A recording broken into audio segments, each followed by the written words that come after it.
A burst water main is disrupting traffic in part of Adelaide's CBD. It seems like almost every other morning we wake to news of a burst water main. The main broke at about 3 o'clock this morning near the corner of King William Street. Westbound traffic along Grenfell Street is down to one lane. Traffic is brought to a standstill, roads are out of action for hours, thousands of litres of water literally goes down the drain. And it can often mean a boat rather than a car would be a better option to get from A to B.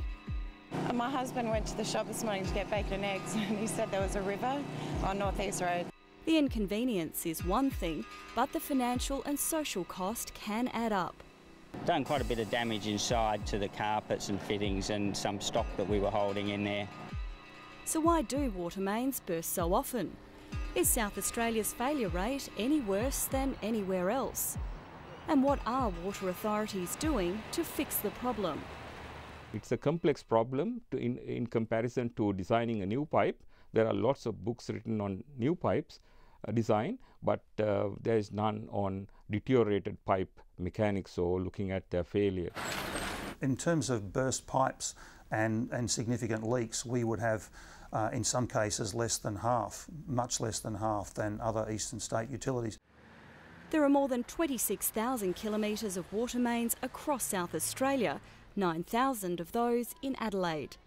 Head of Operations at SA Water, Rob Dowling, says we have a system to be proud of, with 73% of the mains less than 50 years old. That's young in pipe terms. If I go back to, say, 09-010 calendar year, we were in the order of almost 2,200 bursts and severe leaks in the metropolitan area. That's progressively been brought down to the financial year just gone, was down into, I think, 1,600 or just over. But even at 1,600, that's an average of 4 a day or 30 per week. He says it's a constant job to monitor, repair and replace those that burst. So what's really going on below the surface? We're running CCTV cameras through our pipes all of the time, and there's a whole range of other non-invasive or non-destructive testing that we can do that are ultrasonic and magnetic and the like to help us get a feel for what the wall thicknesses are, how the corrosion is going on some of our cast iron mains, which is the case for the Grenfell Street burst, so we can have a pretty good feel and a picture for what our infrastructure is doing. SA Water keeps a close eye on potentially troublesome pipes, many of which will eventually be replaced. Others, though, are not on the radar and burst without warning. In July, a main under Grenfell Street burst twice in 1 week. It caused traffic chaos, road closures, but fortunately no damage to business. A new PVC pipe was laid in place of the old concrete pipe, which was then taken away for testing. This is the section that's probably most affected by corrosion, as you can see from the colour here. In SA Water's materials lab, the pipe is put through its paces to find out what went wrong.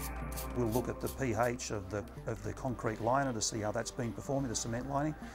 We'll also look at the nature of the cracking around the pipe of the burst section that we've pulled out of the ground. And we'll look at what is the degree of corrosion and the wall thickness of the pipe. The soil is also tested for its corrosive properties. With Adelaide's highly reactive clay soils, moisture, or lack of, frequently plays a part in the number of ruptures, cracks or leaks in pipes. Water main expert Jayantha Kodakara from Monash University says it's one of the biggest challenges facing Adelaide's pipe network. In South Australia, we have the worst kind of soils, reactive soils which crack under drought conditions and swell under wet conditions. So it's a commendable job that they are doing, trying to manage that system. And so the pipe doctors make their diagnosis. Clay soil and corrosion from a stainless steel repair band attached to the Grenfell Street pipe in the 80s is to blame for this burst.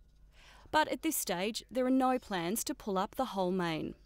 It will give us a flavour for how the pipe's performing through its entire length, and then we can start to make some decisions as to what is the cost of a total replacement versus what is the opportunity for us to simply leave that, monitor its progress and see if its burst frequency continues or drops down. Over the next 3 years, $125 million will be spent replacing mains across the state. One of those projects will be here in the western suburbs along Marion and Holbrooks Road, where 6 kilometres of pipe, estimated to be around 115 years old, will be pulled up and replaced over 6 months from April next year. While SA Water continues to manage its underground network locally, an Australian-led international research team is investigating why and when these old pipes burst. This project is unique in that sense, trying to develop technologies and analysis methods for older pipes and try to manage them. Associate Professor Kodikara is part of the $16 million project, which involves water authorities across Australia and in the US and UK. The team is also looking at technologies to enhance the life of new pipes. We are trialling at present using optical fibres, because optical fibres are pretty good at looking into long structures, getting distress indicators such as strains, large deformations in soil and leakage and so on. There are no foolproof methods yet to prevent bursts, but things are being done to better monitor pipes. In the meantime, the public will just have to continue to be patient.